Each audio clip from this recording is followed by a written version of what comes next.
우리의 이슈가 뉴스를 바꿉니다. 세상을 깨우는 황보선의 출발 새 아침.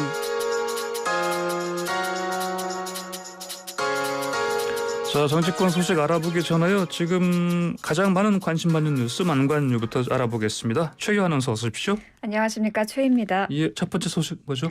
네, 첫 번째 소식은 윤석열 후보 특보 임명장에 황당한 시민들입니다.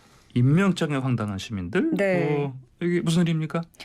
윤석열 캠프는 이전에도 초등학교 6학년에게 임명장을 보내 논란이 된 바 있는데요. 네. 자, 이번에 그 특보 임명장을 시민들에게 무작위로 보내서 황당해하고 있는 시민들이 있다는 소식입니다. 그래요? 그러면 네. 이번엔 또 누구한테 보냈길래? 네, 정당 가입이 금지되어 있는 공무원도 이 임명장을 받았다고 해서 논란이 되고 있습니다. 공무원들이 임명장, 윤석열 후보 캠프 임명장을 받았다? 그렇습니다. 지난 3일 경남도청 공무원이 문자 메시지로 국민의힘 대통령 후보 윤석열의 직인이 찍힌 임명장을 받은 건데요. 예. 이 임명장 내용을 보면 국민의힘 중앙선거대책위원회 조직총괄 국민명령정책본부 창원시 조직특보에 임명한다는 내용입니다. 그래요? 그러면 이 공무원은 이거 받고 어떻게 반응했습니까? 이 공무원은 처음에는 보이스피싱이 아닌가 의심했지만 보이스피싱이요? 네, 문자 발신 번호를 보니 국민의힘 중앙당사 번호와 일치하는 것을 확인하고 즉각 항의했다고 합니다. 예. 이에 국민의힘 중앙당에서 연락이 왔고 누가 추천을 해서 명단에 들어갔다며 사과와 함께 그 말을 전해왔다고 합니다. 누군가 추천을 했기 때문에 네, 맞습니다. 임명됐다. 누가 추천했다고 합니까? 그다지 친하지 않은 고등학교 동창이 자신을 추천했다라며 뒤늦게 연락이 왔다고 합니다. 예. 하지만 이 공무원은 아무리 좋은 의도로 추천을 했다고 해도 의사를 먼저 물었어야 하는 게 맞지 않느냐고 말한 것으로 전해집니다. 그래요? 그러면은 이 공무원분 신원을 국민의힘에서 몰랐을까요? 입장 어떻게 밝혔습니까? 네, 국민의힘은 이 누군가의 추천을 받아서 동의를 구한 것으로 보고 임명장을 보낸 것이라고 해명했는데요. 예. 지난 3일 전국으로 5만 건의 임명장을 발송했는데 네. 이런 비슷한 의의가 총 4건이 접수됐다고 합니다. 항의가 들어왔다. 4건이. 네. 그래요. 그러면 이게 또 그 개인정보보호법 위반 논란도 나온다고요? 네, 이처럼 본인 동의 없이 임명장을 보내는 건 개인정보보호법 위반과 공직선거법 위반일 가능성이 커 보입니다. 선관위 관계자는 임명장이 발송된 경위와 예. 사실관계를 파악해서 위반 여부를 확인할 수 있다고 밝혔고요. 경남도 선관위도 선거법상 위반이 있는지 없는지 확인할 예정이라고 합니다. 그래요. 알겠습니다. 자, 두 번째 소식 주세요. 두 번째 만관유는 학원 독서실 스터디 카페 방역 패스 효력 정지입니다. 백신 접종을 안 한 청소년은 학원과 독서실 스터디 카페를 출입할 수 없도록 한 정부의 방역 패스에 제동이 걸린 겁니다. 방역 패스 정책 제동이 걸렸다. 이게 원래 그러니까 학원이나 독서실 출입하려면 네. 이제 흔히 말하는 방역 패스, 그러니까 접종했다. 네. 이거를 알려주는 그런 증서, 네. 이런 또는 애플리케이션을 보여줘야 되는 건데 맞습니다. 이게 원래 2월부터 한다고 했다가 3월부터 네. 하는 걸 늦춰졌는데 네, 맞습니다. 그러면 이때부터 3월부터 이 시행이 지금으로서는 불가능하다. 네, 그렇습니다. 그렇게 봐야 되는 겁니까? 네, 이 법원이 일시적으로 이 효력을 정지시키는 판결을 내리면서 예. 1심 판결이 나올 때까지 학원, 독서실, 스터디 카페에 대한 청소년 방역 패스가 효력이 중지된 겁니다. 그러니까 1심 판결 나올 때까지 맞습니다. 이번에는 가처분 결정한 거고요. 네. 그럼 법원이 이번에 그 시민단체 쪽 손을 들어준 건데 그 이유가 뭐라고 합니까?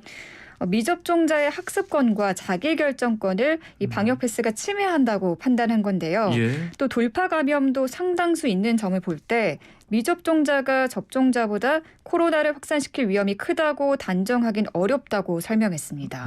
그렇군요. 자, 그러면 법원이 이 미접종자 쪽 손을 들어준 것이 이번이 첫사례 맞습니까? 첫사례입니까? 네, 처음입니다. 그래요. 예. 네, 코로나 확산 방지보다 자기 결정권과 개인의 학습권에 무게를 둔 판결로 볼 수 있겠는데요. 네네. 이번 법원의 판결로 다른 방역 패스 적용 시설 관계자들이 우후죽순 소송을 제기할 가능성도 생겨난 상황입니다. 그래요. 정부에서는 어떻게 대응합니까? 네, 받아들이기 어려운 결정이라며 항고를 검토하겠다고 밝혔습니다. 예. 정부는 백신팩스가 미접종자를 보호하고 의료 체계의 부담을 덜기 위한 불가피한 선택이라고 강조했습니다. 그래요. 자, 그러니까 학부모 단체가 이게 원래 보건복지부 장관을 상대로 낸 그 네. 집행 정지, 그러니까 네, 방역 패스 맞습니다. 집행 정지, 효력 정지 신청한 건데 이거를 이제 재판부에서 이제 법원에서 인정해 준 거고요. 네, 맞습니다. 아, 그래요. 알겠습니다. 자, 그리고 다음 세 번째 만관이 뭡니까? 네, 세 번째 만관유는 문구점에서 600만 원어치 훔친 간 큰 초등학생들 소식입니다. 문구점에 보통 주인이 있게 마련인데 그러면은 일반 문구점이 아니라 뭐 어디서 벌어진 거예요 이게? 일반 문구점에서 벌어진 일인데요. 문구점이에요? 네. 그래요? 네. 어떻게 이런 일이 벌어지지? 네, 예. 지난해 12월에 벌어졌습니다. 예. 행동이 수상하다. 아이들이 행동 수상한 아이들이 있다는 직원의 말을 듣고 이 네. 문구점 주인이 CCTV를 살펴봤는데요. 예. 이 영상 속 아이 2명이 문구점 진열 상품들을 가방에 그야말로 쓸어 담는 모습이 찍힌 겁니다. 예.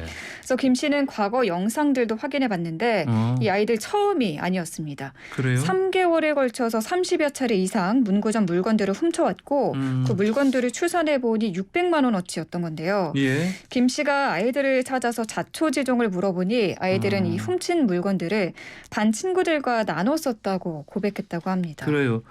이게 지금 문구점은 맞는데 네. 그 주인이 시키자는 무인 문구점 같아요 이게. 아. 예. 무인 문구점인데 네네. 그러면은 이렇게 말씀하신 대로 30차례나 훔쳤고 그게 600만 원어치다. 네. 그럼 배상은 어떻게 되는 겁니까? 네, 문제는 여기서 생겼는데요. 예. 이 부모들이 아이들이 훔친 게 600만 원어치가 아닐 것이다 라면서 돈을 깎아달라고 한 겁니다. 그래요? 네. 하지만 점점 배상하겠다는 돈이 줄어들더니 결국 200만 원 정도가 아니면 줄 수 없다고 김 씨에게 통보했습니다. 자, 그러면 주인 김 씨가 어떻게 이런 상황이면은 경찰에 그러면 신고를 했습니까? 네, 경찰에 신고할 수밖에 없겠다 싶어서 결국 이 경찰이 현장에 출동을 했는데요. 예. 김 씨는 여기서 또 한 번 놀랄 수밖에 없었습니다. 아이들의 나이가 10살이 안 돼서 형사처벌은 안 되고 민사소송으로 해결할 수밖에 없다는 겁니다. 예. 이 법적으로 아이들의 보호자에게 손해배상은 청구할 수 있지만 아이들은 어떠한 처벌도 받지 않는다는 말을 듣고 김 씨는 큰 허탈감에 문구점 운영을 정리할 계획까지 세우고 있다고 합니다. 그래 좀 안타까운 상황이네요. 예. 네. 알겠습니다. 다음 방관해 주세요. 남의 아파트 오면 도둑, 막말한 입주민 회장, 아동학대 혐의로 송치됐다는 소식입니다. 그거 아파트 놀이터에 다른 데 사는 아이들이 와서 놀았다고 해서 네. 이 아이들한테 뭐라 한 그분 말씀하시는 거죠? 네, 맞습니다. 지난해 11월 인천 영종의 한 아파트 놀이터에서 일어난 일이었죠. 예. 당시 아파트 놀이터에서 놀고 있던 초등학생 5명을 입주민 회장이 관리사무소로 끌고 가 폭언을 한 건데요. 예. 욕설을 하면서 남의 놀이터에 오면 도둑이다. 너희는 커서 큰 도둑이 될 거다라고 한 겁니다. 예. 또 여기에 그치지 않고 이 입주민 회장은 아이들을 기물 파손죄로 신고했는데요. 사실을 알게 된 아이들의 부모님들이 맞고소를 하게 되면서 경찰 조사를 받게 됐습니다. 그래요. 자, 그러면 결국은 어떻게 됐습니까? 이 아이들한테 뭐 욕설하고 그 폭언했던 이분. 네, 결국 입주민 회장은 아동학대와 협박죄가 적용이 될 것이라고 학부모 측은 변호사를 통해 확인하고 예. 2개 혐의로 경찰에 고소를 했습니다. 예. 현재 사건은 검찰로 넘어간 상태입니다. 그러니까 경찰에 고소를 했고 검찰로 송치가 됐다. 네. 그래요. 알겠습니다. 그러면은 뭐 기소를 할 텐데 네. 법원에서 어떤 판결 나올지 지켜봐야 되겠네요. 네. 예, 알겠습니다. 자, 그러면 다음 한관주 주세요. 예. 네, 5번째 완관유는 치매노인 계좌에서 13억 원을 빼돌린 간병인입니다. 그래요.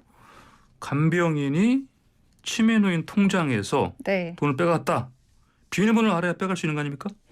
네, 간병인은 이 치매 노인을 10년 동안 간호를 해왔는데요. 예. 긴 시간 함께하다 보니 이 노인의 통장 비밀번호까지 알게 된 겁니다. 예. 노인이 치매로 건강이 점점 나빠지자 이 간병인이 2014년부터 2020년까지 총 200여 차례에 걸쳐서 13억 7천만 원을 빼낸 겁니다. 200여 차례 13억이요? 네.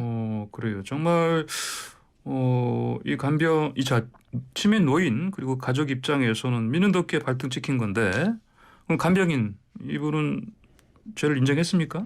안타깝게도 그러지 않았습니다. 네. 간병인은 법정에서 노인이 나에게 정당하게 지급한 돈이라고 주장했는데요. 정당하게 지급했다. 네. 또 노인이 작성했다는 유서도 함께 제출했습니다.